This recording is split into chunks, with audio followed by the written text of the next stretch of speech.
వాడిపోక ముందే నన్ను వాడుకో ప్రభువా.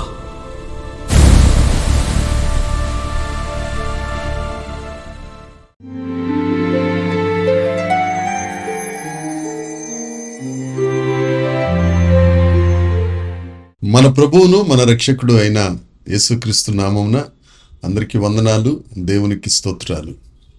కృపగలిగిన దేవుడు, కనికర సంపన్నుడైన యేసుక్రీస్తు ప్రభువు మనల్ని ప్రేమించి మనకు అనుగ్రహించిన ఈ నూతన దినమును బట్టి సమస్త మహిమ, ఘనత, ప్రభావములు యేసయ్యకు మాత్రమే చెల్లునుగాక. ఆ దేవాది దేవుడు ఈ నూతన దినములో మనకు అనుగ్రహించిన పరమవాక్య ధ్యానము, కృపావార్త, పరమగీత గ్రంథము 3వ అధ్యాయము 2వ వచనము. నేనిప్పుడే లేచెదను, పట్టణము వెంబడిపోయి వెతుకుదును, సంత వీధులలోను రాజవీధులలోను తిరుగుదును, నా ప్రాణ ప్రియుని వెతుకుదును అని నేను అనుకొంటిని. నేను వెదకినను అతడు కనబడలేదు. దేవునికి స్తోత్రం కలుగునుగాక, దేవునికి మహిమ కలుగునుగాక. దేవుని యందు నాకు అత్యంత ప్రియమైన దేవుని ప్రజలారా, పరమగీత గ్రంథము 3వ అధ్యాయం 2వ వచనములో షూలమ్మితి అంటుంది, పట్టణపు వీధుల్లో, సంత వీధుల్లో, రాజు వీధుల్లో నేను ఆయనను వెతుకుతాను అని అనుకున్నాను, కానీ ఆయన నాకు కనిపించలేదు. పట్టణపు వీధులు అనగా అవి అల్లరితో కూడిన ఆటపాటలకు సాదృశ్యం. అవి గర్వపు వీధులకు సాదృశ్యం. అవి రకరకాల పరిస్థితులన్నిటికీ సాదృశ్యమైంది.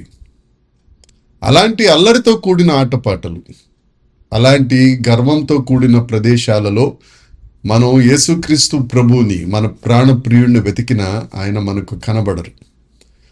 ఎందుకు అనంటే యెషయా గ్రంథము 59వ అధ్యాయం 2వ వచనం, 3వ వచనం, 4వ వచనం మనం పరిశీలిస్తే, నా పాపము ఆయన ముఖమును నాకు మరుగు చేశాను, నా చేతులు రక్తముతోనూ నా వ్రేళ్ళు దోషముతో నిండి ఉన్నాయి, నా పెదవులు అబద్ధముతో నిండి ఉన్నాయి, నాకు సత్ప్రవర్తన లేదు అని లేఖనం చెప్తుంది. ఇలాంటి పరిస్థితులు ఉన్న చోట మనము ప్రభువును వెతికినా కానీ ఆయన మనకు దొరకరు, మనకు కనపడరు. అయితే షూలమ్మితి పట్టణపు వీధుల్లో వెతికితే ప్రియుడు కనపడలేదు. రెండవది సంత వీధులలో. సంత వీధులు అనగా వ్యాపారం చేసుకునే పరిస్థితులు. వ్యాపారుల దగ్గర తప్పుడు తూనికరాళ్ళు ఉంటాయి, మోసకరమైన కొలతలుంటాయి, అబద్ధాలుంటాయి. ఇక రకరకాల పరిస్థితులన్నీ ఈ సంత జరిగే పరిస్థితుల్లోనే, సంత జరిగే ఆ ప్రదేశాల్లోనే ఉంటాయి. అలాంటి చోట, ఆ మోసం ఉన్న చోట మనం దేవుణ్ణి వెతికినా దేవుడు మనకు కనపడడు. మత్తయి సువార్త 5వ అధ్యాయం 5వ వచనం చెప్తున్న మాట ఏమిటి అనంటే, హృదయశుద్ధి గలవారు ధన్యులు, వారు దేవుణ్ణి చూచెదరు. మనం సంత వీధుల్లో ఉన్న మోసాన్ని, సమస్తాన్ని మన హృదయంలో పెట్టుకుని హృదయశుద్ధి లేకుండా ప్రభువును వెతికినా కానీ ప్రభువు మనకు కనపడరు, మనకు దొరకరు. దేవుని యందు ప్రియమైన వారలారా, గర్వంతో నిండిన పరిస్థితుల్లో, అల్లరితో కూడిన ఆటపాటలు, పాపంతో నిండిన ప్రదేశాల్లో నువ్వు దేవుణ్ణి వెతికినా పట్టణపు వీధుల్లో వెతికినట్లే, అబద్ధములు, మోసములు, విమతములు, జారత్వములు, రకరకముల పరిస్థితులు కనిపించుకుని నువ్వు వెతికితే సంత వీధుల్లో వెతికినట్లే. ఇలాంటి వీధుల్లో నీకు ప్రాణప్రియుడు దొరకడు, ప్రభువు దొరకడు. మూడవది, రాజవీధుల్లో నేను వెతికాను, అయినను ఆయన నాకు కనపడలేదు. రాజవీధులు అనగా రాజకీయపు రంగున్న పరిస్థితులు, పంతాలు, పట్టింపులు, గొడవలు, ఒకరిని మించి ఒకరు, పరువు కోసం ప్రాకులాట. ఇలాంటి వాటిల్లో మనము వెతికిన ప్రభు మనకు కనపడే పరిస్థితి ఉండదు. 1వ పేతురు పత్రిక 5వ అధ్యాయము 6వ వచనం చూస్తే, ప్రభువు మనకు అప్పగించిన వారి మధ్య మనము ప్రభువులై ఉండక మాదిరికరముగా మనము వారిని ఏలువారిగా ఉండాలి అని లేఖనం చెప్తుంది. దేవుడు మనకు అప్పగించిన మందకు మనం మాదిరిగా ఉండాలి. విరిగి నలిగిన హృదయం కలిగి, వినయ విధేయతలు కలిగి జీవించువారిగా మనం ఉన్నప్పుడు ప్రభువు మనకు కనపడతారు. ఈ రాజవీధులలో, రాజకీయ పరిస్థితులలో ఉన్నవారికి మనస్సాక్షి అనేది పనిచేయదండి. నీ మనస్సాక్షే పనిచేయనప్పుడు నువ్వు ఎంత వెతికినా యేసుక్రీస్తు ప్రభు ఆ ప్రాణప్రియుడు మనకు దొరకడు.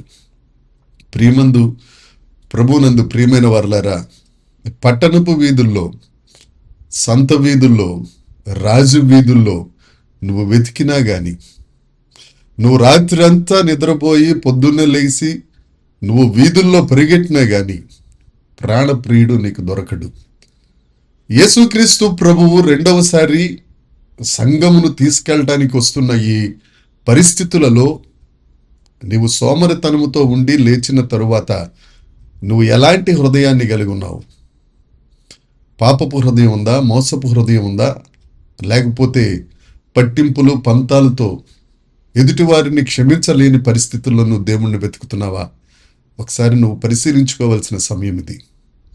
నువ్వు మాదిరికరమైన జీవితం జీవిస్తే, దేవుని ఎదుట నేను నువ్వు తగ్గించుకుని వినయ మనసు కలిగి, హృదయశుద్ధి కలిగి, ఎదుటివారిని ప్రేమించే హృదయం కలిగి ఉన్నప్పుడు, క్రీస్తును పోలున్నప్పుడు, ఆ క్రీస్తు రెండవ రాకడలో నిన్ను ఆ ఎత్తబడే సంఘంలో ఉంచుతారు. ఆయన చెంత చేర్చుకుంటారు. దేవుని యందు ప్రియమైన వారలారా, దేవుడి దినాన మనతో మాట్లాడుతున్న మాట పరమగీత గ్రంథం 3వ అధ్యాయం 2వ వచనం ద్వారా మనతో సంభాషిస్తున్న మాట ఏమిటి అనంటే, మన ప్రవర్తన ఎలా ఉంది, మన హృదయం ఎలా ఉంది. అల్లరితో కూడిన ఆటపాటలు, గర్వం, మోసం, విమతములు ఇవన్నీ కల్పించుకున్నట్లయితే నీవు దేవుని ప్రక్కకు తోసివేసిన దానివే. ఆ తరువాత దేవుడు కూడా నిన్ను ప్రక్కకే తోసివేస్తాడు కానీ నిన్ను హత్తుకోడు. సరి చేసుకుందాం, దేవుల్లో నిలబడదాం.